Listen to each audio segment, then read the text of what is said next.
Слово для выступления предоставляется постоянному представителю Джор Кенша в Конституционном суде Кыргызской Республики Сырану Самату Кыштубекович. Пожалуйста, пройдите к трибуне.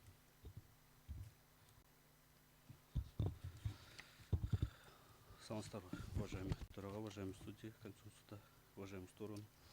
Джор Кенш Кыргызской Республики, проанализировав ходатайство Москаленко Александра Викторовича и Плахутина Ивана Викторовича, представляющие интересы ОСО канцелярии по проверке конституционности части 1 статьи 373 части 1 375 Гражданского процессуального кодекса Кыргызской Республики, выражено словами вынесено по существу дела, и по ходатайству Адыла Энеса Сабыровича о проверке конституционности части 2 статьи 267 Административного процессуального кодекса Республики считает приведенную в нем доводу необоснованного требования обращенной стороны, не подлежащему удовлетворению по следующим основаниям.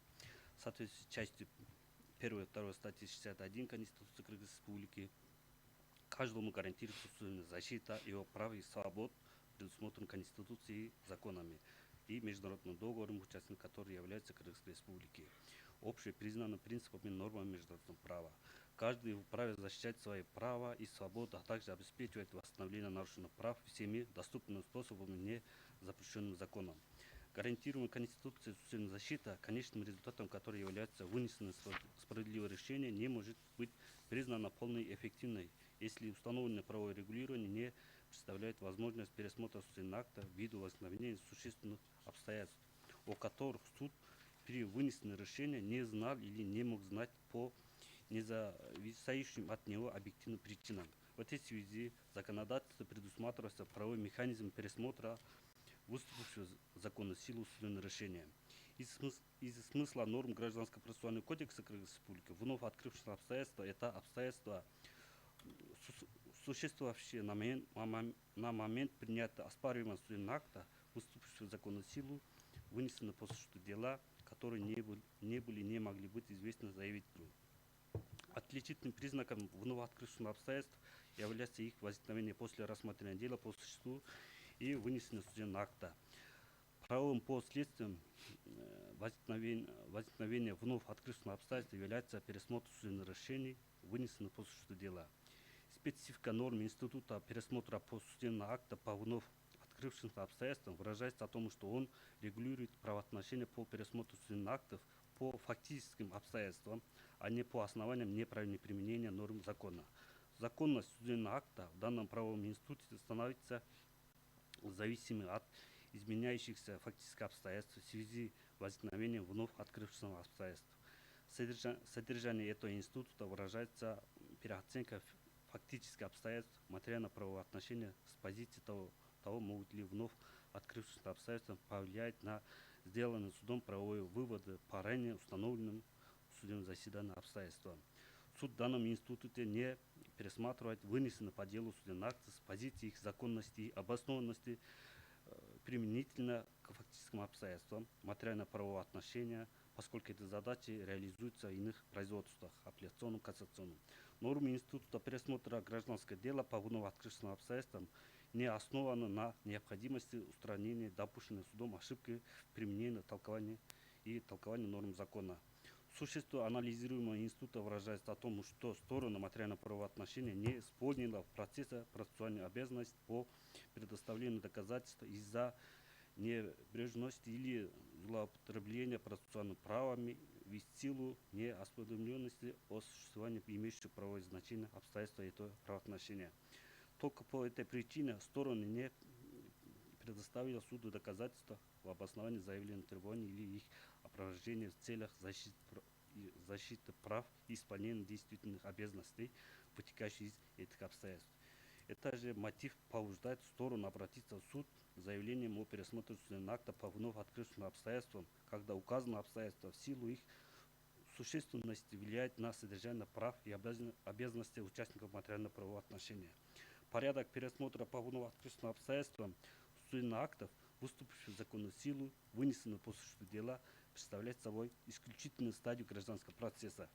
По своему предназначению и содержанию пересмотра по вновь открывшимся обстоятельствам судебных актов, выступивших в законную силу, вынесены по существу дела, используемые в случаях, когда не применимы или исчерпаны все другие средства процессуально-правовой защиты, призван гарантировать справедливость судебных актов как необходимые условия судебной защиты прав и свобод человека и гражданина, а также поддержание баланса таких ценностей, как справедливость и стабильность судебных актов. Вместе с тем, кассационная жалоба может быть подана в течение 3 месяцев со дня вынесения судебного акта апелляционной инстанции, если иное не предусмотрено законом. В случае обжалования определения суда, принятого не по существу спора, кассационная жалоба подается в 30-дневный срок. Рассмотрение дела по существу – это главный этап судебного разбирательства. Тем не менее, необходимость защиты прав и свобод человека и гражданина путем реализации права на судебную защиту требует соблюдения баланса между перенациональных судебных актов одной стороны и необходимостью устранения ошибочных судебных актов в целях защиты нарушенных прав и свобод с другой. Пределы действия судебного акта предполагает возможность пересмотра дела по вновь открывшимся обстоятельствам как одно из способов, имеющий исключительный характер, поскольку направлен на выявление существенных и неопровержимых обстоятельств дела, способствующих установлению правовой неопределенности в конкретном случае. Спецификой данной стадии является ее нацеленность именно на отмену решения, поступившего в законную силу. Заявление о пересмотре судебного акта по вновь открывшимся обстоятельствам имеет целью воздействовать именно на существенное решение, добиться иного решения по существу дела. Из смысла оспариваемой статьи ГПК следует, что объектом пересмотра по вновь открывшимся обстоятельствам могут быть только решения судов, вынесенные по существу дела. Необходимость вынесения данной меры исходила из судебной практики, так как отсутствие такого ограничения приводит к необоснованному увеличению количества заявлений о пересмотре судебных актов по вновь открывшимся обстоятельствам, в том числе о пересмотре промежуточных судебных актов, выносимых в ходе гражданского судопроизводства. Это, в свою очередь, приводит к затягиванию разрешения спора, росту недовольства судами со стороны участников судебного процесса. Из-за смысла норм гражданского процессуального закона вновь открывшиеся обстоятельства представляют собой такие обстоятельства, которые не могли быть известны во время рассмотрения дела лицу, участвовавшему в деле, заявившему в этом последствия, а также суду, рассматривающему делу. Исходя из этого определения вновь открывшихся обстоятельств, пункту 2, 5 части 2 статьи 361 КПК являются по своей правовой природе новыми обстоятельствами. При этом они объединены в одной стадии гражданского процесса. Как основание для пересмотра судебных актов по вновь открывшимся обстоятельствам, отличительным признаком новых обстоятельств является их возникновение после рассмотрения дела и вынесения судебного акта.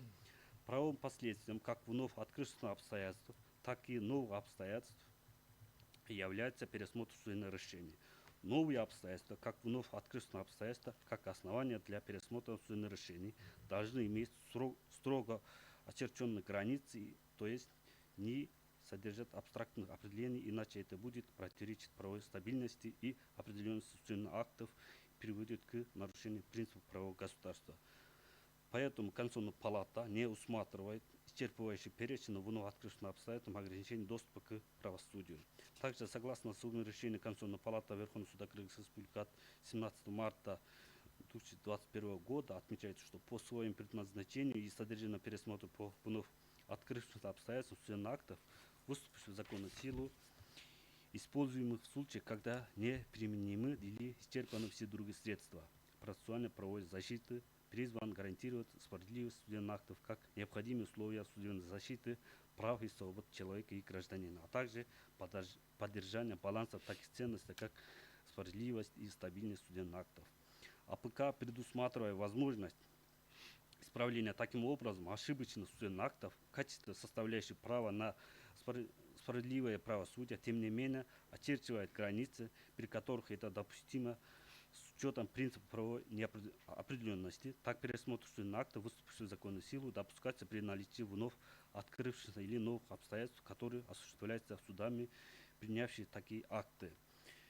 АПК при наличии перечисленных этой статьи 268-269 оснований, перечень которых имеет исчерпывающий характер. При этом части 1 статьи 268 АПК предусматривается, что вновь открывшееся обстоятельство – это обстоятельство, существовавшие на момент принятия оспариваемого судебного акта, выступившего в законную силу, вынесено по существу дела, которые не могли быть известны заявителю. Из содержания оспариваемой нормы вытекает, что участникам процесса при поданном им заявлении пересмотра судебных актов по вновь открывшимся обстоятельствам могут быть пересмотрены только судебные акты, вынесены по существу дела, каковому согласно статье 171 Высшего кодекса является решением. Тем самым законодатель преследует цель процессуальной экономии, правовой определенности судебных актов, не допущение затягивания судебных процессов и нарушение принципа рассмотрения дела в разумный срок, а также злоупотребление правом недобросовестным участникам судебных процессов исключить промежуточные судебные акты из числа актов, допускаемых к пересмотру вновь открытых обстоятельств. Промежуточный судебный акт является отражением различных этапов судебного разбирательства. Своей совокупности способствует принятию итогового решения. В зависимости от правовой природы промежуточные судебные акты при общности с основанием требований существенно различаются по степени значимости и наступления юридических последствий.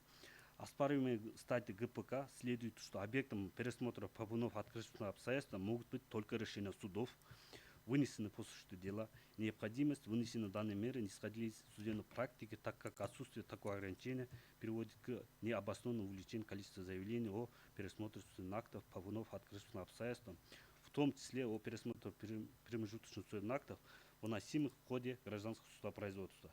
Это, в свою очередь, приводит к затягиванию разрешения спора и росту недовольства судом со стороны участников судебного процесса. В связи с чем отмечаем, что отказ суда о пересмотре по вновь открытым или новым обстоятельствам судебных актов, вынесенных не по существу спора, правомерно не является ограничением, умалением права на судебную защиту. Такое ограничение пересекает злоупотребление правом, в связи с чем отмечается, что нормативное положение части 1 статьи 373 и части 1 статьи 375 Гражданского процессуального кодекса Республики выражено словами «вынесены по существу дела» не противоречит частям 4-5 статьи 23, частям 1 2 статьи 61 Конституции Кыргызской Республики.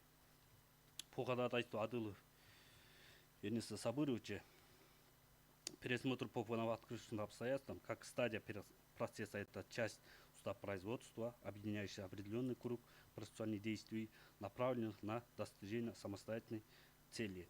Основным назначением института пересмотра по вновь открытым или новым обстоятельствам является проверка наличия или отсутствия специальных оснований к отмене выступивших в законную силу судебных актов, которым разрешены дела по существу.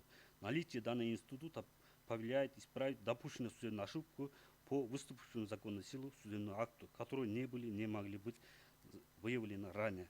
По своему предназначению содержание этот институт призван гарантировать правосудие судебных актов как необходимое условие судебной защиты прав и свобод участников процесса.